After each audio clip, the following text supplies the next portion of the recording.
How you doing there, my dear friends? So good to see you. It's Dan, live in Oak Lawn.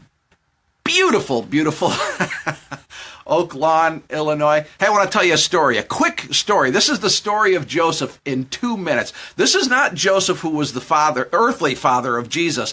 This is Joseph from the book of Genesis. Remember Joseph in the amazing Technicolor dream? Yeah, that Joseph. So here's his story in 2 minutes. Ready? Here we go. Joseph's father, Jacob, gives him a coat. It's a beautiful coat, nicer than any coat the father gave any brothers. Joseph is his father's favorite. Brothers don't like this. They don't like the coat. Frankly, they don't like Joseph very much. Rainy days and Mondays also get them down. They're sort of fans of the carpenters. Brothers decide to kill Joseph. Last minute, they change their minds, sell Joseph into slavery instead. Joseph is a sharp young guy. Ends up in Potiphar's household, rises, responsibility, authority. He's a moving, grooving, happening kind of guy. But Potiphar's wife is trouble, capital T, trouble. You know those girls your mother told you to avoid? That's Potiphar's wife, only she's a little bit worse.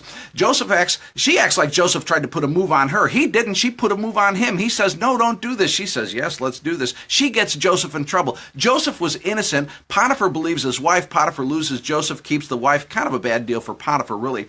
Joseph ends up in prison, but Joseph is a very sharp young guy. Did I mention that? Anyhow, he is. Pretty soon, Joseph is in charge of things at the prison, too. Joseph's cupbearer and baker end up in prison. Joseph helps them interpret a dream. A couple years later, cupbearer's back with Pharaoh. He remembers Joseph. Joseph can interpret dreams. Pharaoh has a dream. Joseph interprets Pharaoh's dream. Joseph becomes a hero to Pharaoh. Joseph is a sharp young guy.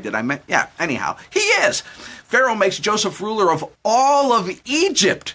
It's a sweet gig if you can get it. Fill out an application online later. Joseph's brothers make a trip to Egypt. It's many years later. They need help. They come to Joseph. They don't know it's him.